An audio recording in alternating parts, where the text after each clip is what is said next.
They didn't say nuclear capabilities when I read that. They were just talking about underground missile bases, you know, and like getting Israel to make a comment about that is kind of being kind of like a hypocrite, you know, because I've told you guys about my research with Operation Samson, you know. Israel imprisoned Vanunu because he came out and admitted that Israel had nuclear bombs underground in bunkers, and it's a dead man trigger. Instead of it launching to other countries to destroy that country, it's like a self-destruct mechanism. And why would you want to self-destruct unless you're hiding something? You know, I mean, why would you want to kill your own people?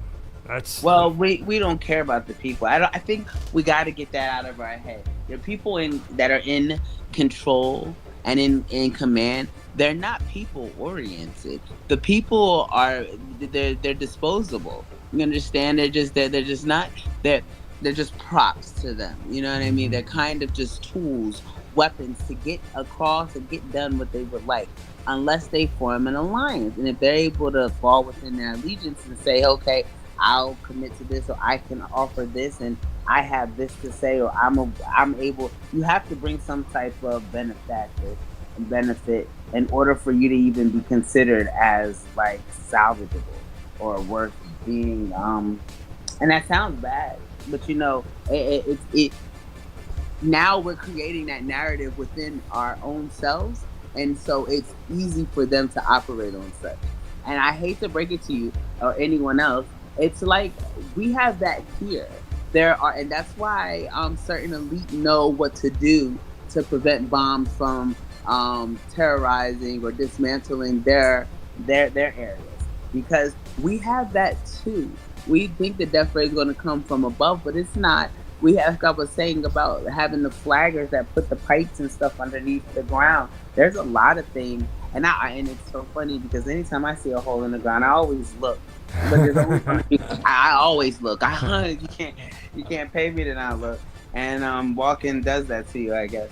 Yeah. But I see a lot more holes, and so it makes me more averse into the situation. But you have no idea as to where, what, why, or when. I don't like to say you don't, because we do. But in regards to how do you pick these people out? Like, are you just going to destroy? Yeah. Like, it's kind of going to be to this whole, you're going to be in a state of panic. We're going to kind of push you to certain locations, push you to certain areas. I think it's crazy because, like, if you look at the way the world is set up, it's kind of set up to have how this corporation is set up. It's kind of set up to have one area that can break off and kind of sustain while everything else is kind of connected together. In Canada, they would like to, I see America attempting to kind of have people migrate to Canada more so, but secretly, less outwardly. But they're migrating to Canada because they'll be able to be saved this way. Canada has areas too that won't be any better, like, because it's not even about being an American ally. It's about being a power that be ally, being constructed with no. And so it's about whether or not you're like I said, in compliance. Like, you have to be understand, and being in compliance does not mean being completely under control. Believe it or not, we'd rather people be able to think for themselves and challenge the narrative as opposed to kind of just falling. We don't need a bunch of sheep.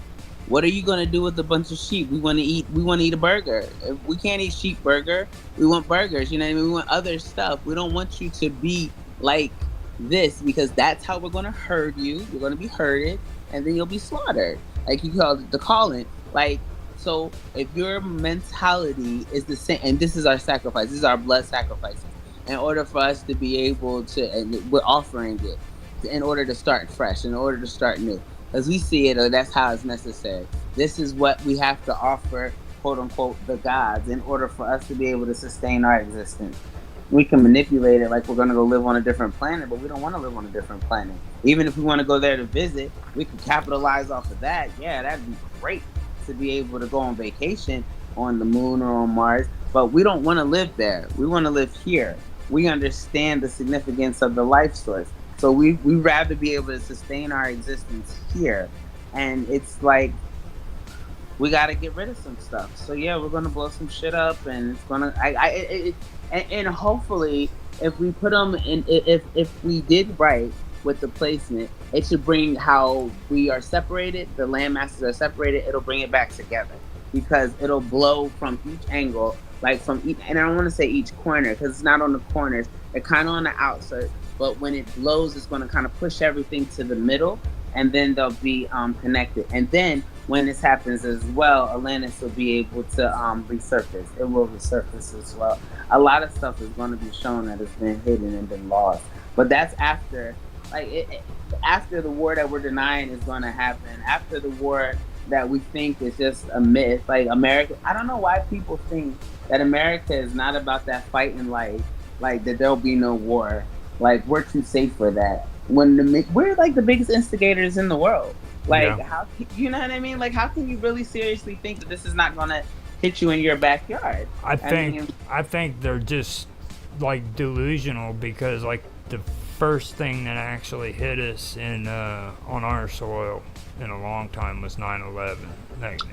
That shook our foundation real bad. So and then look at the fact that it was an inside job. So if we were capable of doing, just to move some money around, right? If we were capable of doing something, and to be able to grasp control, not just the money, because we can control your mind with this narrative, because now you live in a state of terror. When we can terrorize you, you're going to be more likely to comply because you're saving your life. But and that was just a test run. Look how long ago it was. And you were hitting year 13 coming, are we not? We're hitting year 13, but we're coming to where it's been 2025, 2026. And how long has it been? So 2001, and we're in 2023? That's 22 years. 2003, 20 years exactly. I thought it was 2001, wasn't it? It wasn't 2000. Wait, 2001, you're right. Yeah, it's right. So it's been 12 or 22 years. 22, 23, 24, 25. 3 more years. 3 more years from here is 26. That's why, because we're behind schedule. It would have been 25. I get confused because I remember 9/11, and then I remember I sobered up in 2003. So those kind of go hand in hand. You know what I mean? Right. Like 2001 was kind of interesting year. A lot of people who wasn't like old enough to remember 2001. That was, I mean, for that time period, it makes perfect sense that 9/11 happened. I'll just put it to you that way. When you look back at all that stuff, like when I remember in the morning when 9/11 happened, you know what I mean? People were talking about it, and I was just so insensitive to the whole fact. You know, there wasn't too many people that I knew who actually comprehended what really took place. You know what I mean? Because it was just they were so desensitized, it just didn't matter to them until later on when they realized. You know, or they weren't allowed to be seen. For me, when stuff was happening, I was always kept blind to it. My mom raised me in a state of being blind because she always thought I wouldn't be able to handle the stuff. But stuff was always happening to me. You know what I mean? I never really had control over what I was being exposed to, what was going on, what my power was being used for, until I started to realize I have power and there's stuff that's going on. I have a direct effect of stuff that happens, which most people do. We all do. It's just a matter of how much you're aware of it in order for your power to be utilized.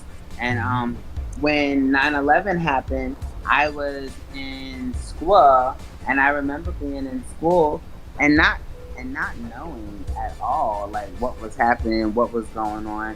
I mean, like, you get told, oh, this is hit the Twin Towers, and I mean, you know, because I was in Jersey, I grew up in Jersey. It's like I've been to the Twin Towers before, seeing them before. You're used to seeing them, so then it's a big deal when you go back and you travel to New York, and oh man, now it's not there for a long time. They had like a mirage thing up there, but it's one of those. And then I'm like, never forget, never forget. That's the slogan: never forget, never forget. We want you to be reminded of this constant tragedy, because when something else hits, we don't want you to feel like it's not. It could never be you. It's kind of like I said, like a precursor for what's to come. And then it's been so long. When you start seeing little stuff go towards it, look at how you compare it. Okay, back then, what was going on with other countries? Weren't there little teeny wars that were being had, and then now all of a sudden something tragic hit ours? Yeah. So is it, you know what I mean? Is it not the same cycle but in a different renderance? And I don't think people are kind of grasping onto that aspect. Well, people are, like the smart ones are. No offense to the people that are not. We're not trying to say you're dumb. I'm not saying you're dumb. I'm just saying there's more to life than ass twerking and stuff like that. It's just like, I mean, it's happening right now, and it's going to be way worse. 9/11 is at least, like, they're not going to attack their own. You know what I mean? They kind of attack stuff that was seemingly important to them. Not the White House, the Pentagon. Oh yeah, and then the West Wing. Didn't the area of the White House get attacked as well? Yeah, and there was attack on the White House, the Pentagon, the stuff. Then they started just throwing stuff around to make it seem like everything's going to go crazy. But all of this was trial runs, so we can see what did we do right, what did we do wrong, how are people's response to it, how can we gauge the response for the next go around, and make sure that it's more that we're able to maintain more control. We didn't keep that control for long. I mean, like, people went back to their regular lives because it didn't seem like it was a big deal. So we want to show you bombing kids. We want you to see on the news, and half those pictures are not real. I'm not attempting to be insensitive to the tragedy that people are really experiencing, but when I sit here and tell you that a lot of what you see is like the most exaggerated aspect of media you could have ever produced, it's the truth. We would like you to know it can happen to you. Kids will die. Kids are going to die. See, that's part of war, and that's what I think a lot of people don't understand. Like, when it comes to war, people are gonna die, you know. Right. And I say the same thing about the Ukrainians, you know.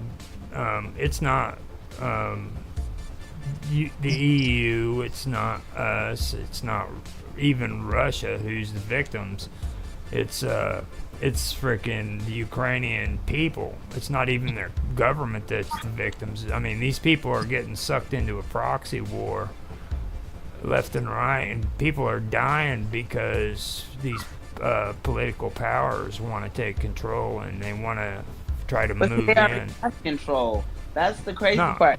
They already have control. They want you to be in a state of fear, so you're easily controlled. Who gets control, Russia or the United States? You know what I mean? And this country That'll is be in the next middle war. of it. You see, that'll be the next war. This country is in the middle of it. Like, they try to say that Russia wants to put in a puppet dictator or a puppet leader. They've already got one, and that's been placed in there by the UN. You know what I mean? The guy that's sitting up there talking all the good talks and saying solidarity and all that shit, he's a puppet of the UN, of the EU, of NATO. You know what I mean? The reason why they invaded Ukraine was because he was negotiating with the EU, and he was negotiating with freaking NATO.